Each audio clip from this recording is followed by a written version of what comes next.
All of your organs belong to us.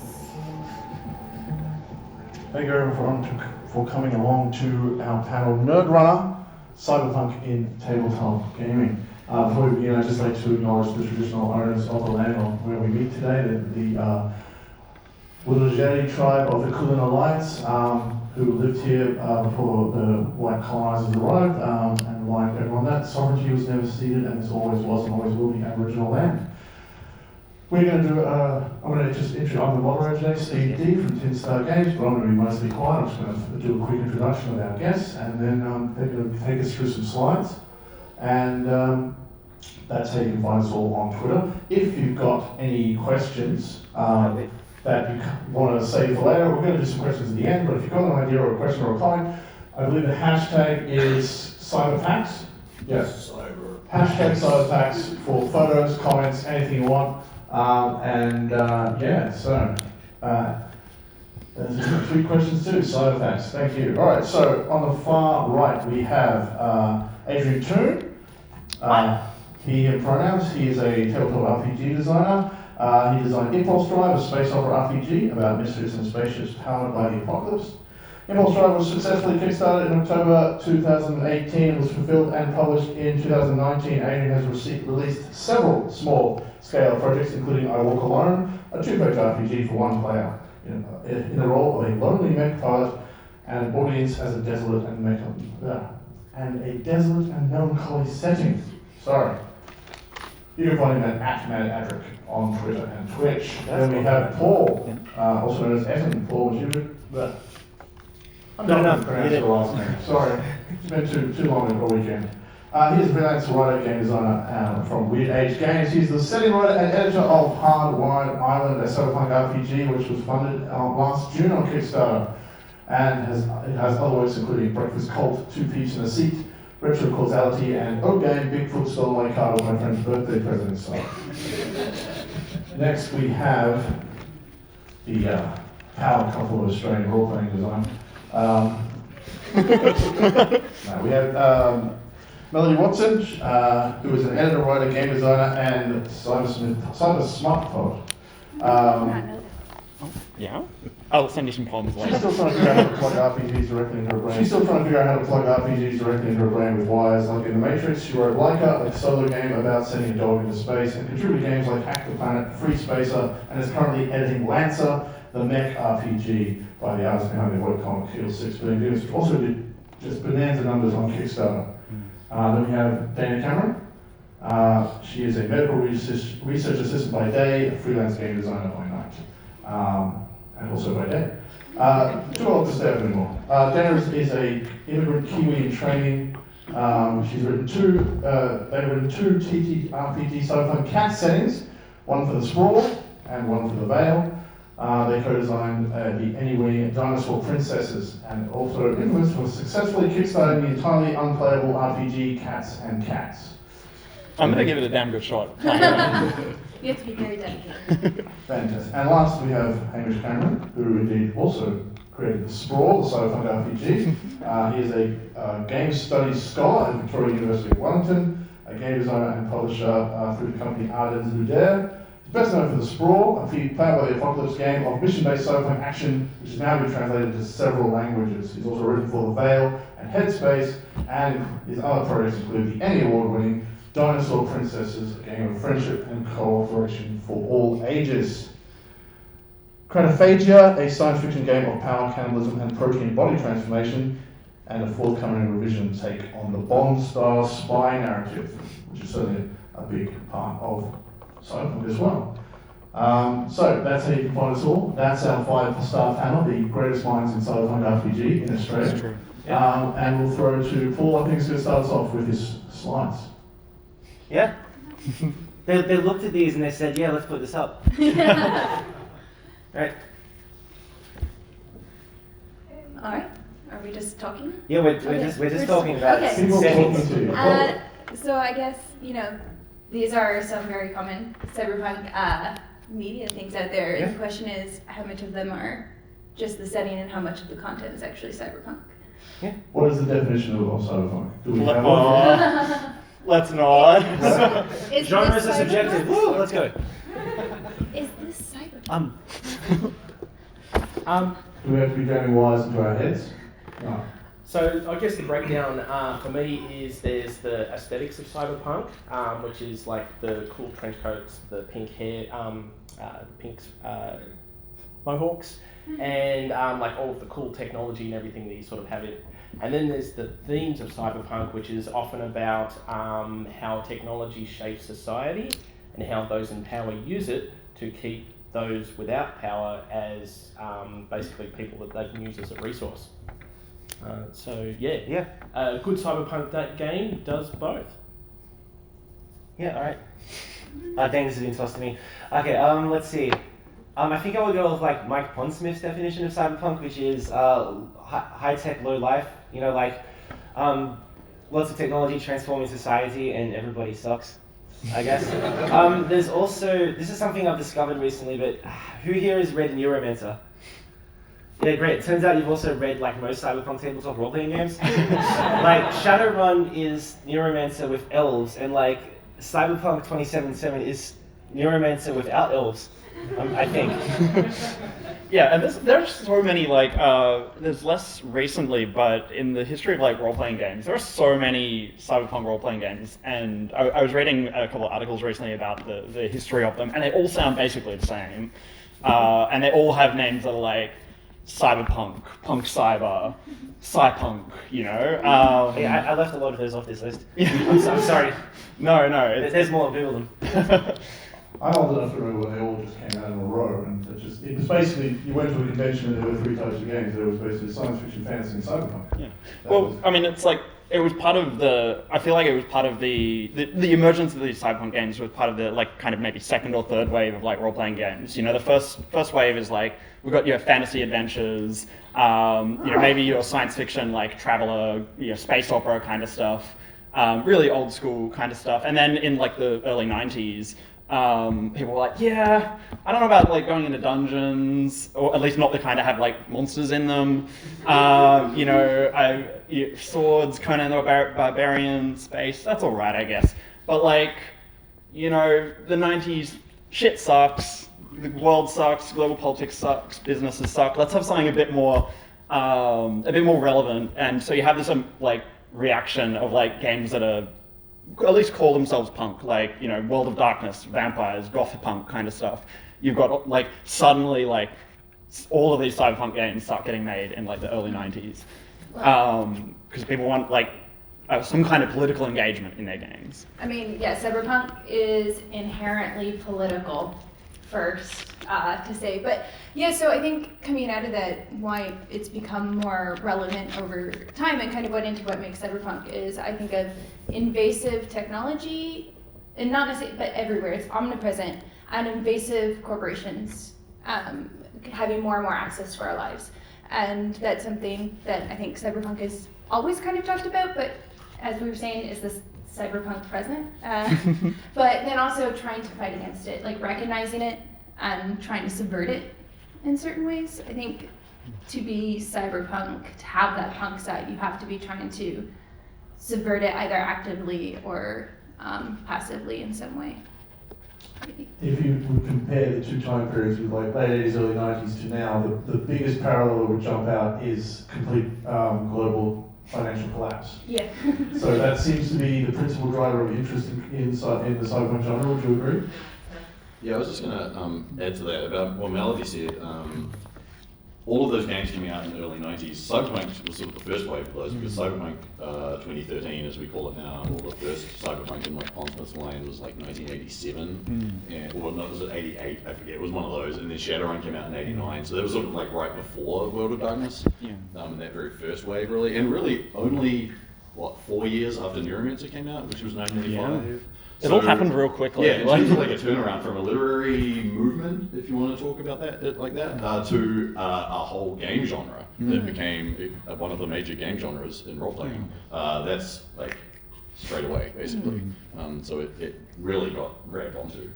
And I think you're exactly right in linking it to the financial crisis of the time, yeah. And I think that's part of why it's sort of become big again now. So we are expecting another deluge of Cyberpunk games. We're in it. So certainly People are Shadowrun at our panel. Shadowrun's hit 6th editions. SLA Industries is coming back. Yeah. Cyberpunk 2020 has a new edition coming out, Cyberpunk Red. Carbon 2185 was kickstarted like this year, I think. Yeah. Like how many of those games were kickstarted within the last 4 years? Like Technoart, the Sprawl, the Veil, Headspace is not on there, Interface Zero was. Hack the Planet's not on there. There's a couple of others, like, Yeah. yeah, we're in an explosion. There's another one on Kickstarter now called Reclaimer that Yes. is also about sort of like it's got the like the world punk stuff going as well, where it's sort of like trying to recover the environment against the forces of power. So check that out. It's really cool.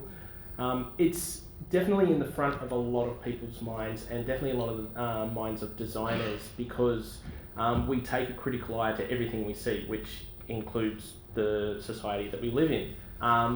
Melody made the point, cyberpunk is inherently political. Everything is political. It's just, is it the politics of what we see as the status quo, or the politics of people trying to make change? And I think cyberpunk is always commenting on the status quo and saying that change is something that we should look for. Yeah, is something truly cyberpunk if it's not by like making a active statement against the status quo, I guess. Is it if it's just the veneer of cyberpunk but not actively talking about how you need to rebel against it and about how this is bad and giving you a role to fight against the man and not just uphold the corporations. If it's not actively talking about that, then is it really cyberpunk? So on that note though, one of the classes you can play in Cyberpunk 2020 is cop. We'll get to that. I've got a thing. Go forward in the slides. Alright. We're doing this, man. We're making this happen. Should I just do it now? Do it. Yeah, go for it. Okay, so there's a lot of cops. There's also, you can be a corporate person in Cyberpunk 2020. In the same thing in Shadowrun, you are effectively working for corporations, and you are effectively a D&D, or you're killers for hire. You're sent into, often into lower class areas to murder people. Same with Slay Industries, which presumably is making a joke about it, that you are hired sociopaths who kill poor people. How do we reconcile this DNA of Cyberpunk games, which is very much establishment? I mean, I feel like I don't know so much about the cops bit, but like you mentioned corporate, and you know, like in Shadowrun, people are working for corporations, that kind of thing. I kind of feel like a lot of cyberpunk stuff is almost like a reverse power fantasy, because it's, you know, sure, it's about the cool technology and the cool new guns and stuff you can get, that kind of thing, but also in, say, Shadowrun, for instance, like there's not really like an out from like, you know, you're a Shadowrunner because you like need to make money to buy food, and you're kind of stuck in this system. Yeah, so it's you're working with the corporations because you don't have any other options. There is no ethical They run everything. consumerism under capitalism. Yeah. Sometimes you have no choice, but you have to recognize that there has to be that kind of hate relationship, I guess. Yeah, you got to make your way in a kind of shitty world that's like, with, you know, where everything is kind of beyond your If those are the power. only jobs, what are you going to do? If you want to change the system, you've got to break the rules. Oh, this is probably a good time for that. So yeah, we've touched on themes a little bit before about what Cyberpunk touches on. There's the Shadowruns and everything that puts you in that situation of being caught in the system, and that's a major theme. It's usually the one that all of the older Cyberpunk explores, but I think we're getting a new wave of Cyberpunk that is more subversive and saying, what can we do to change the system, break the system, do something that's going to change our world for the better. I've heard of it. There's a game I downloaded a while ago and I hadn't gotten a chance to read that I just read that I want to kind of pitch, which is a Filipino cyberpunk game, like Filipino magic folklore cyberpunk game called Balikbayan, so Balikbayan, and it's on itch.io, and it's kind of doing something like that where it's taking this different point of view than a lot of cyberpunk is very Western focused, which is a problem. And in it, they're actively, you all are being hunted by corporations inherently because they want to exploit your powers and the point of what you're doing is to try to start up a rebellion and fight against them, and you will inherently fail, pretty much, which is also a very big theme of Cyberpunk.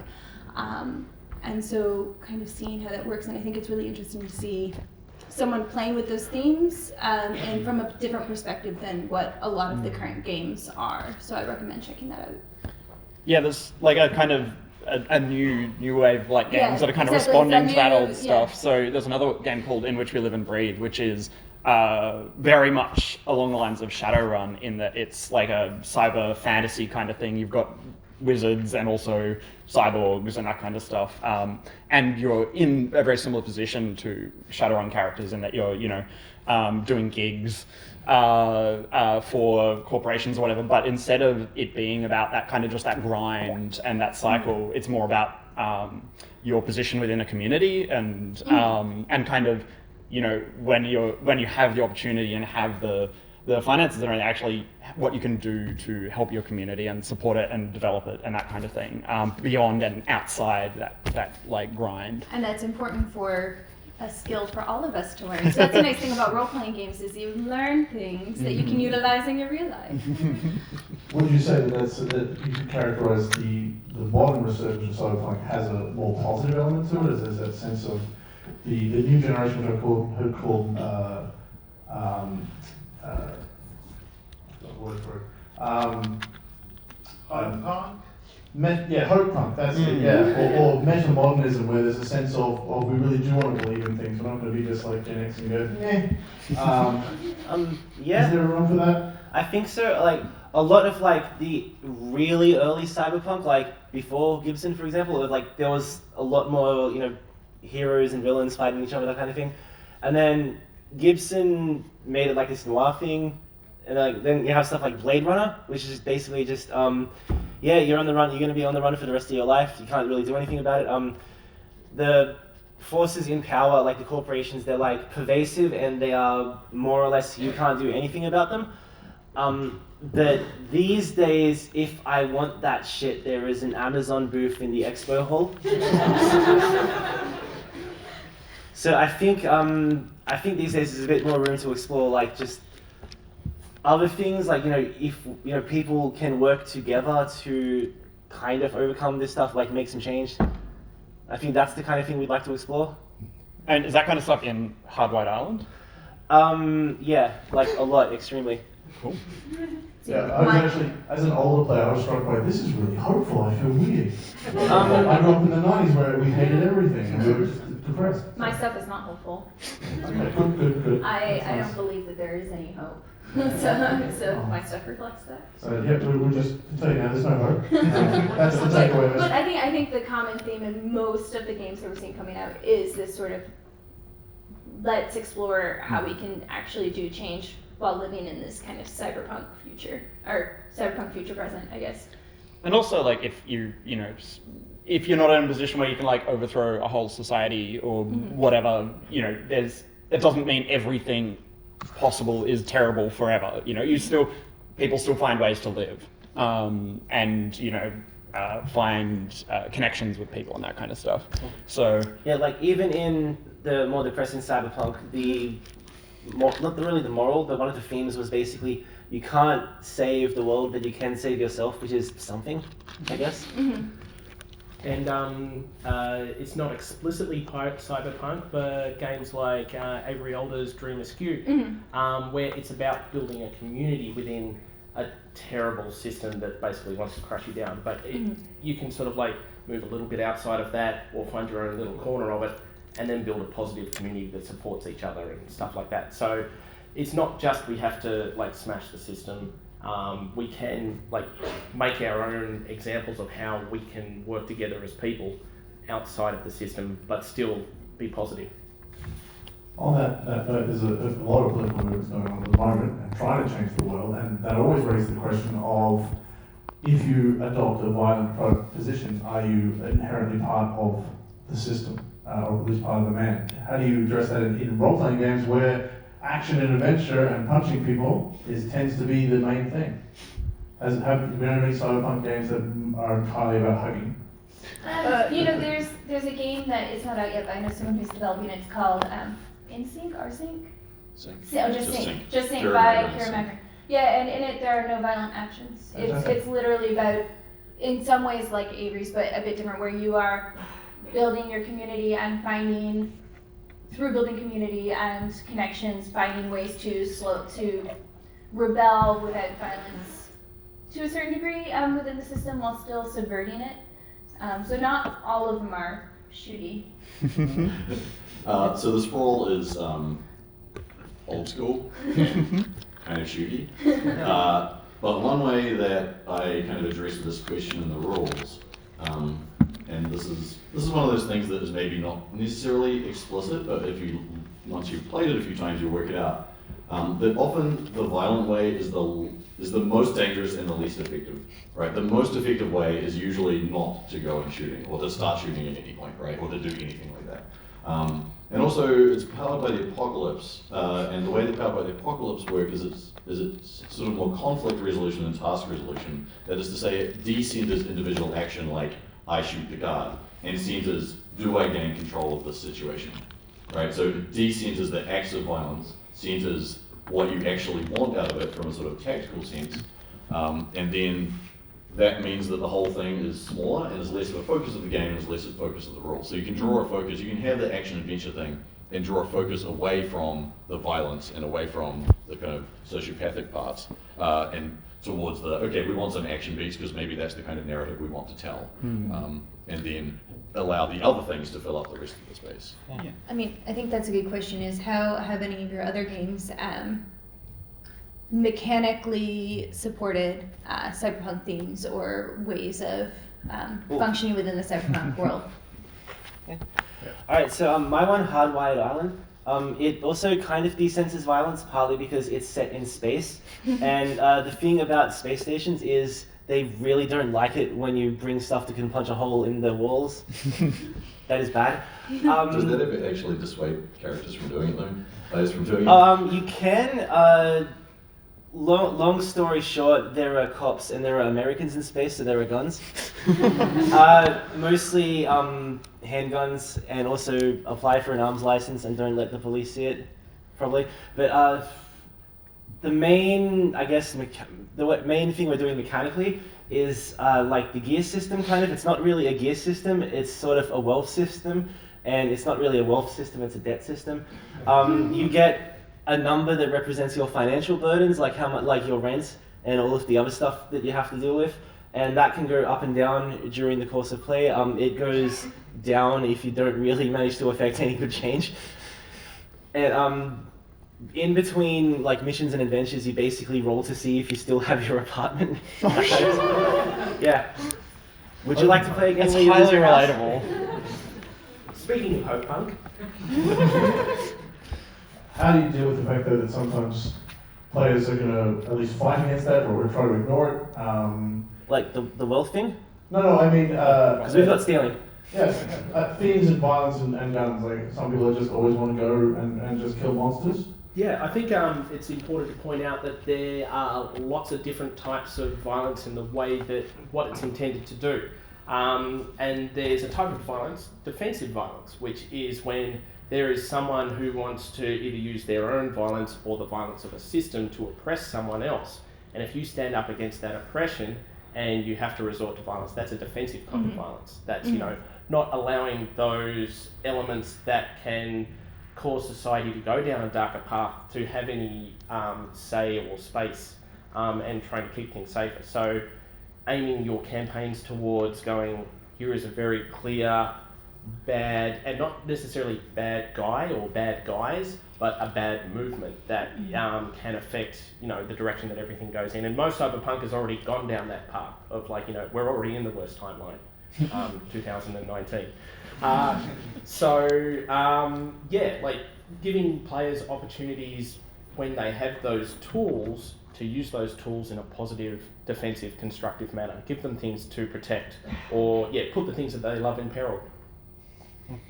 Yeah, and I mean, I guess also kind of want to do a counterpoint of like, you know, there is violence in the real world, and if we're telling stories through games that are about violence or have a lot of violence in them, it's like, it's still possible to do that in a way that is like not just bleak and like kind of reactionary and that kind of thing. I mean, people might be familiar with a role-playing game called Blades in the Dark, which is explicitly you're playing a gang, like a criminal gang, and they're not good people.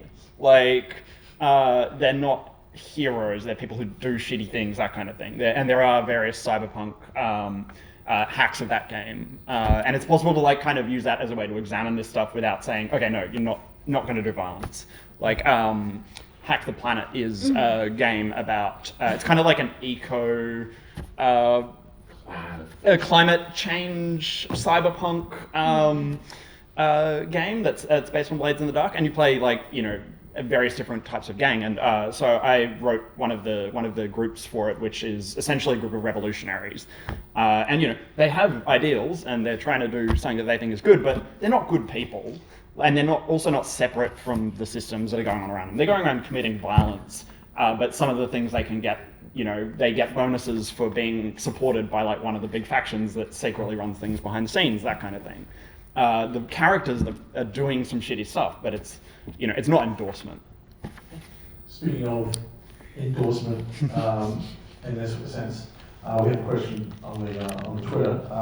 A lot of Cyberpunk has the exoticism and fetishism of Asia, Yes. and you have that issue of how do you represent that without excusing it. Yeah. Whew. Yeah. So a lot of like say Blade Runner era cyberpunk, they wanted to portray a dystopia. So let's have people speaking Japanese now. It's weird. Well, so it also comes out of the 80s, right? And it comes out of an American concern in the late 80s about Japanese corporations sort of taking over what they saw as like their world.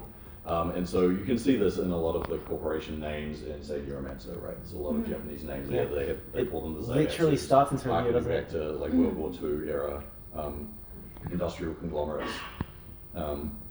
It's a. I would encourage you all actually to listen to a podcast called Asians Represent. They have a good interview with another cyberpunk designer called Banana-chan, and they explicitly discuss this issue. And one of the things that they say, which as a cyberpunk designer I obviously was very attentive to, was that one of the ways this comes out in modern cyberpunk games is by automatically putting the exotic, like, kanji characters or what have you as the sort of exotic symbol of the future, right? And if you can get away from that and the representation of like automatically putting sort of Asian type characters, whether they're like corporates or Yakuza or whatever, and all of those themes, and not make those the thing that are the front of the corporation, and just incorporate people from like Asian cultures as you incorporate everyone else in the world, right? So that the culture that we see when we look at a cyberpunk game becomes like a diverse culture that includes everybody, and everybody is shitty, and everybody has the opportunity to do good things, and nobody is singled out as being like the bad guy in a way that, and I think it's sort of a little unintentional in that early cyberpunk, but it's absolutely there. Yeah. And well, cyberpunk, like a lot of sci-fi, when it's being speculative like this, it takes the anxieties of the present and projects it into the near future. So if we want to take our anxieties of today's present and project them, who's the big names now? There's like very few Japanese companies. We've got Amazon, Google, Microsoft.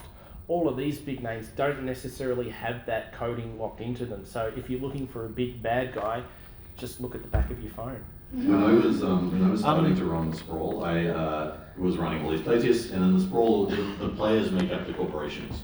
And in every one of the early ones, people chose a telecommunications company. Because nobody likes their cable provider, and nobody likes their phone service provider. They're always screwing us, and that was the thing that came up. I can't really do that. This is a Chinese phone.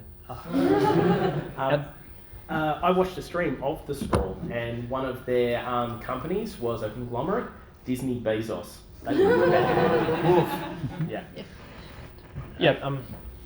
Sorry, I was gonna add, like, part of it is like just being aware and doing research and being in dialogue with that broader stuff. So there is another cyberpunk role-playing game, The Veil, which originally one of the traits in it was the name for it was a Japanese term.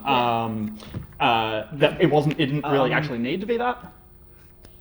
The word for duty at the start of obligation. I don't know what the word was, but like it didn't need to be yeah. that concept, and so He did a revision. Yeah, So, exactly. Yeah. Yeah, Fraser Simons, who also did Hack the Planet, because people misstep, game designers misstep all the time, and that's why it's important to be called out. Usually, like assume the best, and that it was just a misstep. And so he's very tentative. Got the feedback, realized it didn't need to be that term, that it was falling into kind of this trap, and did a revision and corrected that, which was great. Also, there's like this growing body of games, like the one you mentioned earlier, Dana, from like Southeast Asia, that are actually made by people living in the these places that have traditionally been exotified in Cyberpunk, and those games are awesome, and it's become a big thing. And like, to kind of address that history, we can be in dialogue with that and also support the hell out of them. And there's a hashtag that's RPGSEA on Twitter, so check that out. Yeah, and the thing is, if you're making a game, whatever genre, and you want to have X culture in the game, and it's not your culture, there are game designers out there who write those games, who are from those cultures, and so you reach out and you collaborate with them, and you can find a way to incorporate it respectfully and in a good way that supports everyone. And I think that's something that the indie game scene is getting better and better about, at least. We have a question on Twitter that's associated with that. What if, say, I have friends who are cops? Is it possible to reach out to them? Is it possible to make a Cyberpunk game that addresses the cops are part of the community, that they're just trying to get paid, that they might be trying to make a better place? I have a cop friend, don't tell him I'm here. If you're cops, you have to tell us. I think this might be, I don't know if this is a hot take, but I've actually got 2 hot takes after this if you're ready for that. I think it would be worth exploring the fact that there is a vast gulf between what people think cops are supposed to do to protect and serve and whatever, and then like what they do in practice to protecting private property, and then what the shitty ones do in practice. For example, what's that? It's been legally shown in court in the United States. They don't have obligation to protect or serve. Bam, yeah, exactly. Yeah.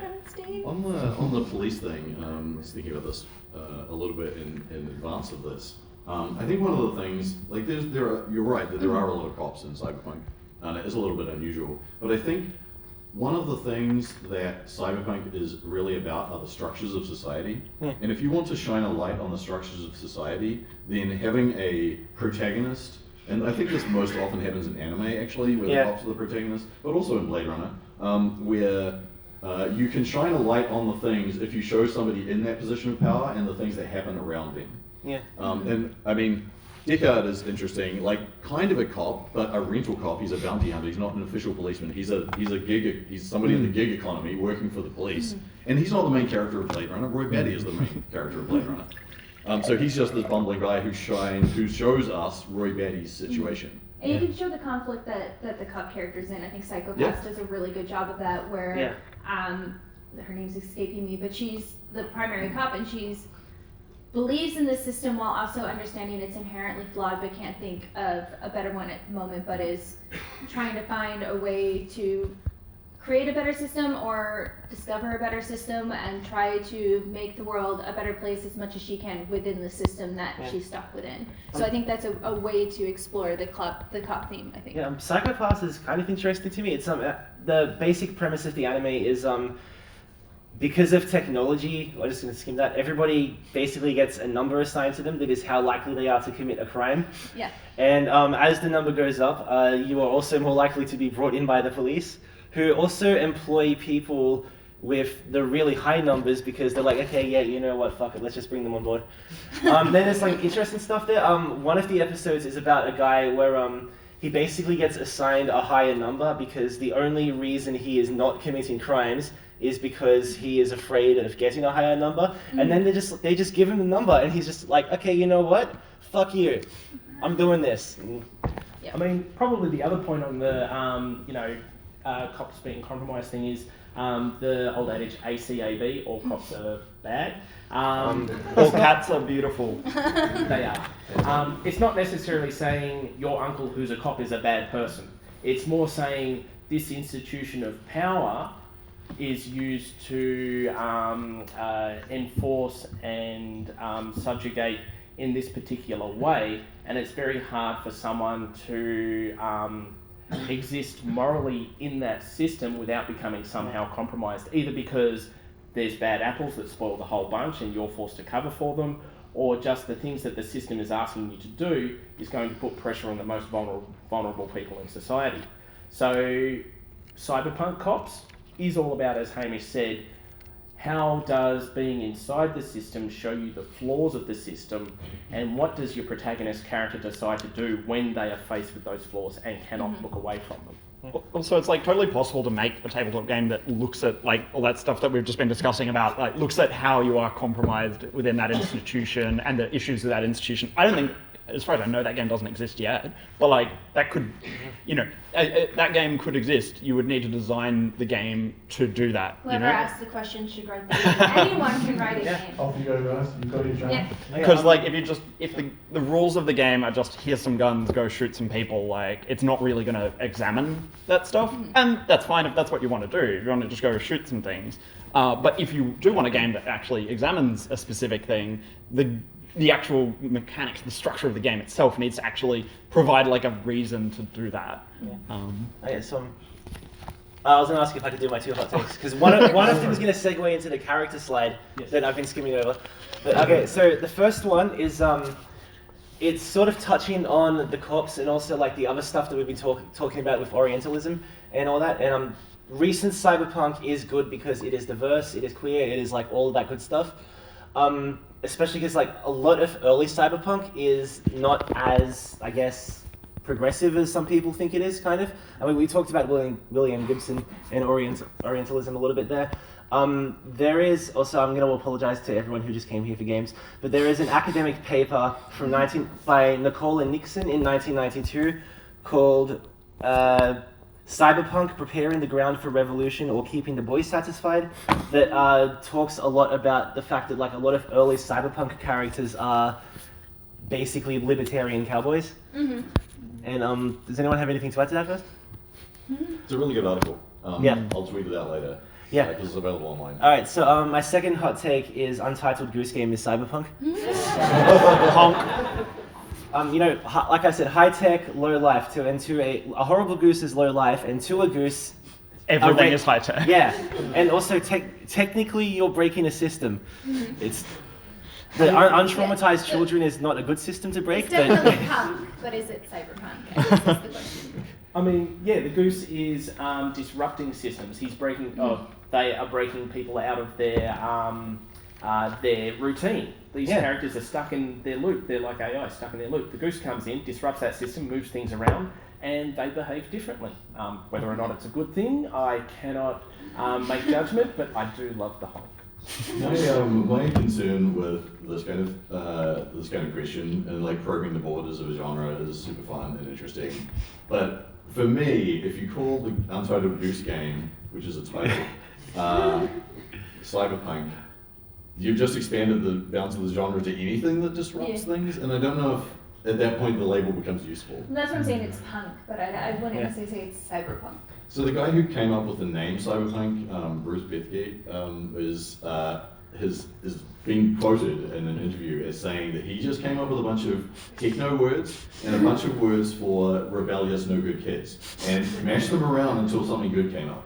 So there's also a danger of putting too much work on a label that was sort of invented for a specific purpose, and then. But if we repurpose that label. No, that's totally true, and then we can repurpose the label. But if we think about like, oh, Cyberpunk used to mean X, and now it doesn't anymore. Well, I don't know how much. What exactly did it used to mean?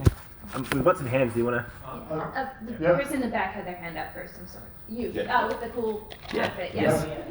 Hey, hi. In relation to Untitled Goose Game being cyberpunk, what are your thoughts on the world we live in like right now being cyberpunk? Oh, it's cyberpunk, It's bad cyberpunk. Like this is boring. The answer to the question is yes, we live in a cyberpunk dystopia. What are your thoughts on that? Like our version is boring. Like in like okay, I'm gonna loop back to Neuromancer. I'm sorry, it's on my brain. But like, that's like a heist thing about like a corporation in space run by like a family who's like cloning themselves constantly. It's all this weird stuff. And then we have in California right now, there's a power company who's turning off all the power for ages because they forgot to do maintenance and they keep accidentally starting shitloads of fires. But we also do have like startups that are all about harvesting teenage blood to make like billionaires live forever, though. Yeah. Like, I mean, they're It's gonna pretty die. close. Yeah.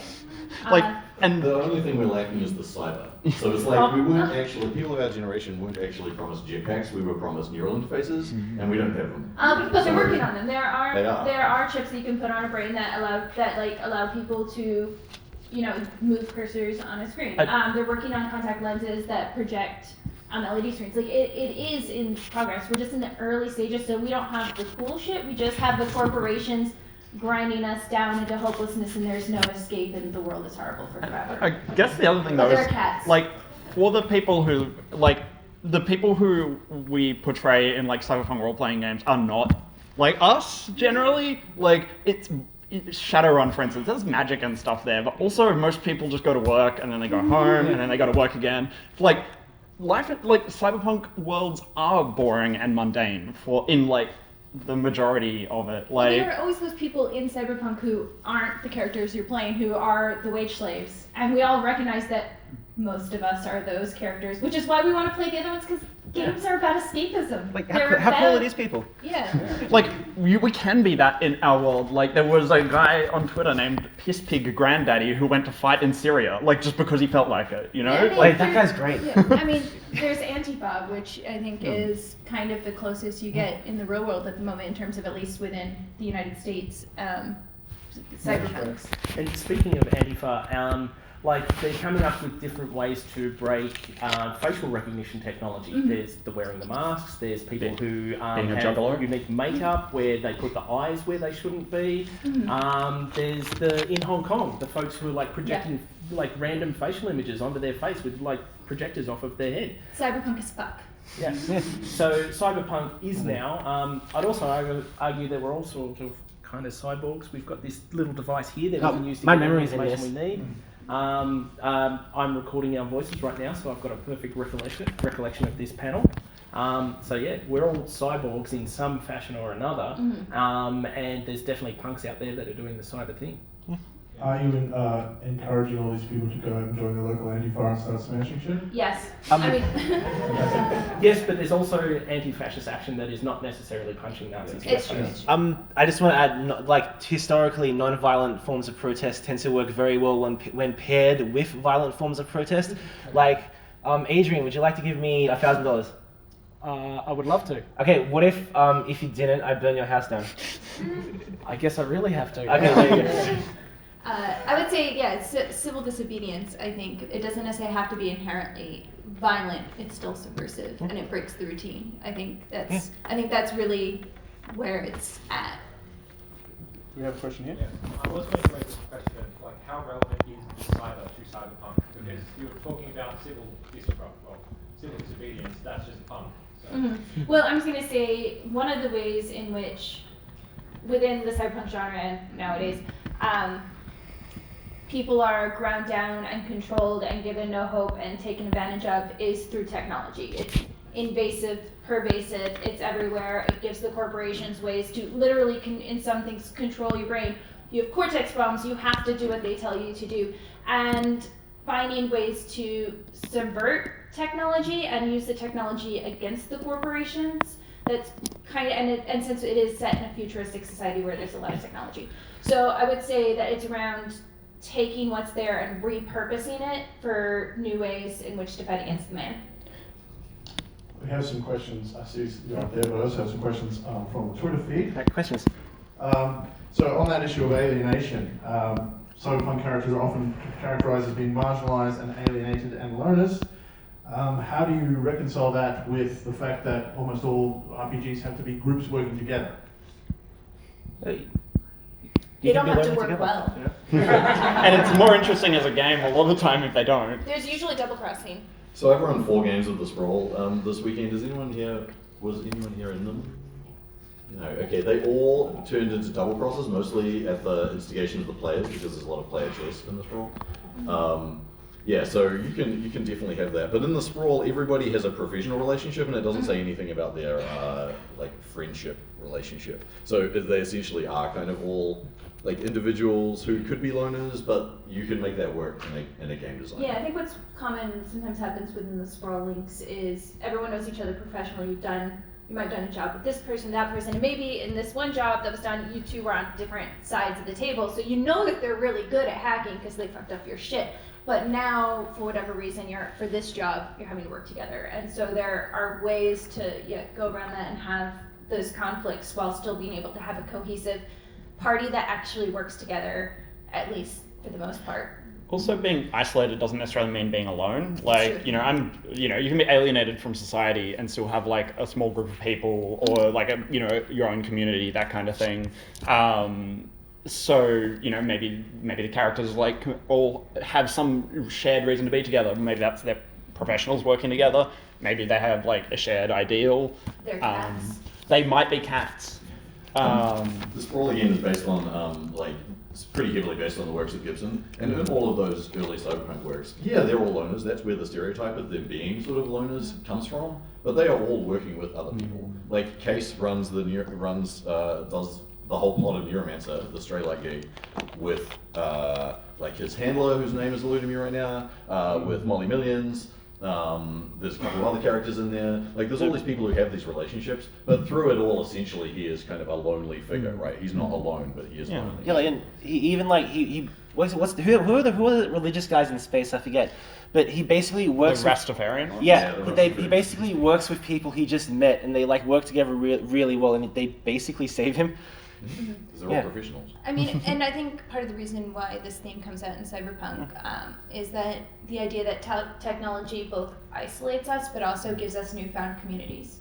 And I think that's very relevant to nowadays. I mean, that's how I found my first gamers was AOL chat rooms. So. Hang on. So in like going back to rebellious stuff and that sort of thing, are you suggesting we become the goose? We are all already the goose. I mean, always, but Again, not the bit with the child where you like trip him so you can steal his glasses. Not that. It was very fun in the context of the game, though. I think it's important to understand that yes, we should all be the goose, but also that not everyone can. We all have different levels of power and privilege, and it is not safe for everyone in this room to actively and openly rebel against the system. There's a lot of things that fight against us being able to do that, depending on your race, your ethnicity, your background, your sexual orientation, your gender, blah, blah, blah, blah, your class. So it would be nice if we were all the goose, because then maybe we could burn this shit down. But in reality, I mean, and this is part of the cyberpunk thing, is we're trapped in this cycle, and it's our own personal safety and the safety of those we love is at risk if we do actively rebel. But if we don't rebel, we're also at risk, but it's more of an existential risk. So I wish we could all be the goose, but I wanna put out there explicitly that we can't all be the goose. So all games are abstractions, and if the goose is a cyberpunk protagonist, then what is the abstraction that is the village? That's the question. Like, the village is not absolutely everything else in the world.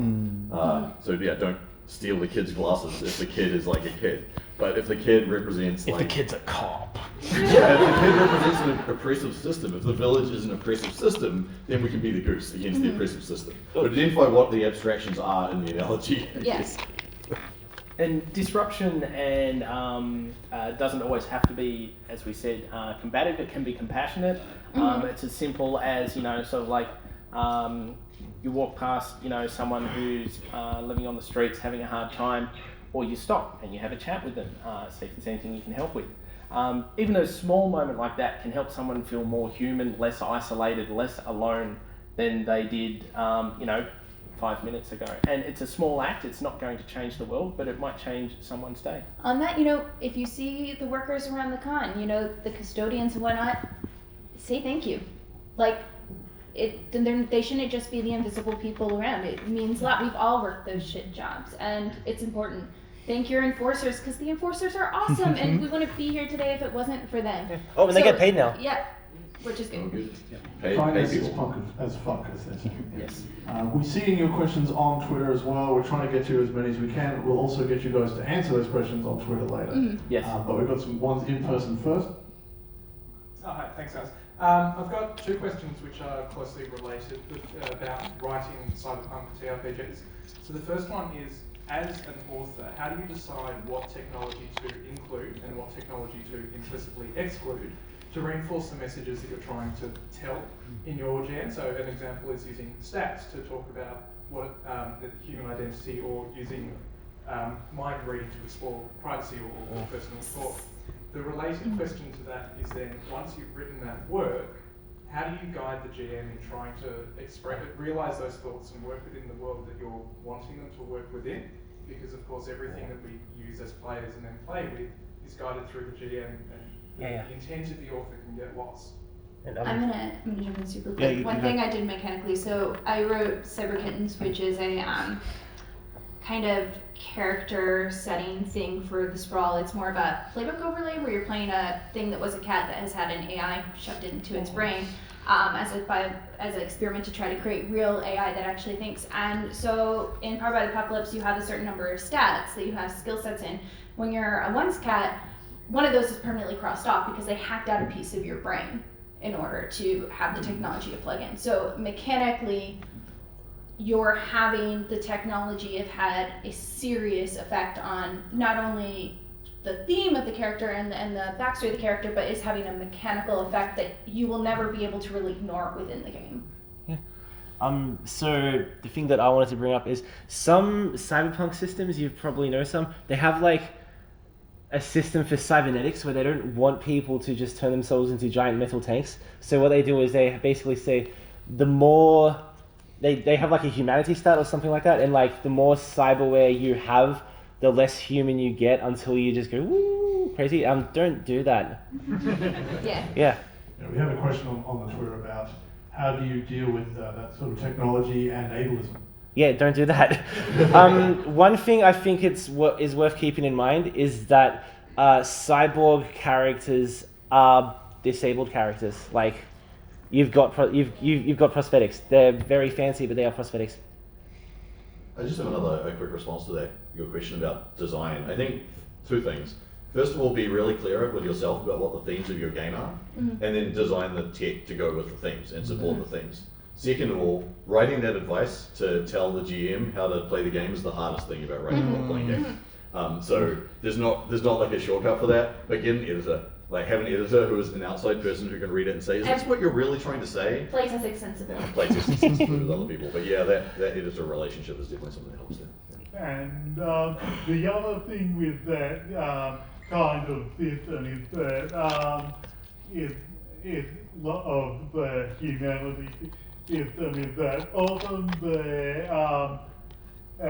type of player who wants to load up on cyberware is the type of player who does not regard being turned into a homicidal psychopath as a bad thing. Yeah. Those systems are essentially game balance systems that have an unintentional side effect of also being slightly dehumanizing, slightly. Yeah, like I run a lot of Eclipse Phase, which is sort of cyberpunk. It sort of veers into transhumanism. But the last time I ran it, our party was basically like 3 basically normal people and a spider with legs, and all of the limbs had guns. Question here. Yes. From the perspective of running an actual tabletop game, how do you balance giving the players a sense of agency with the fundamental theme of Cyberpunk that the corporations are just too big to meaningfully ever stop? That's the problem of this problem. It's a big question. I think it's like, part of there's like a lot of ways you can do this or not do it, and it's like hard to get it right. But like even if the big picture is like in some way insurmountable, you can still achieve things. You can still like a game in which like nothing all changes, you don't progress at all, you know, you don't succeed in anything. I like sad games. I might like playing that, but that's not going to be for everyone. But like, even if you can't change everything, you can still change something. You can still like punch the shit out of that dude who's been like harassing your chosen family. You can still get yourself out of a bad situation. And it's, I think it's just a question of like, even if the big things are difficult, doesn't mean everything has to be the worst ever. And just giving players some nice stuff every now and then, even if it's like a moment of peace or whatever, that can make such a huge difference to the feeling of playing. So it's not a Cyberpunk game, but I ran a LARP about the Night Witches, which were Soviet female bomber pilots in World War II. And it's kind of takes place over 3 days, and it's like a lot of people die in this game. And the mechanism for going out on these missions is like very, very bleak and very harsh, and there's like not really anything people can do to change that cycle. But in between each of those things, people have the time when they are spending time together and like, you know, being a community, being like people, friends, like rivals, that kind of stuff. And it really just, it emphasizes like how brutal those other bits are, but it also is like really rewarding and fulfilling and nice to have those moments in between as well. And I think it's important when you're starting up a game with your friends, or theoretic friends, to talk about what themes you want. Say, we want a super gritty downward spiral of despair where we are ground under the heel of the corporations, or you could say, you know, actually, I want there to be, I want it to be difficult, but I want there to actually be some positive aspects. Like, it's important to figure out what the contract is at the table, and you're all agreeing and consenting to the sort of game you want to play. I've got an RPG design hot take that I'll lay out for all of you. Often we marry character agency and player agency to be the same thing for players.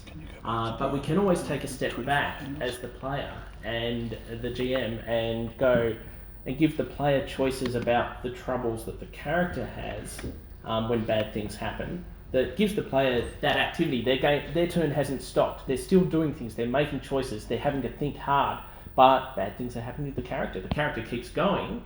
You're not taking the player's toys away from them, but you're giving them new ways to interact with those toys that feel bad for the character, but can still be empowering for the player because they're making those choices. If you've got the group that you've had that talk about, then that can be a really satisfying style of play, but it's not necessarily something you just want to dump on a player unexpected, because they might be, why are you picking on me? And you're picking on the character, but not the player. But if you haven't established those boundaries for everybody, then that can cause some conflict. But that's a great way to empower players and still have a disempowering environment in the fiction.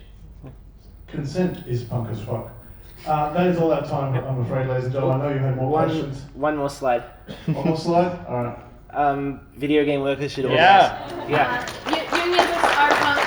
Even if Kickstarter, union recognition. Sorry, I promised I'd put this in and they'd break my legs every minute. Even if you're not a video game worker, you should join your union, no matter what industry you're in. And support workers' rights. And if you have more questions, these guys will be here after the end of this. We have to get... probably outside Surprise. Yeah, we'll go at the front, ask questions there, but send it to Cyberpunk. Hashtag Cyberpunk is the hashtag, or find them on Twitter, ask your specific questions. They'd love to tell you how they create great Cyberpunk games and all other takes, hot or otherwise. So thank you all for coming. Thank you. You've been a lovely audience. Thank you. Yeah, thank you, audience. And thank you, these guys.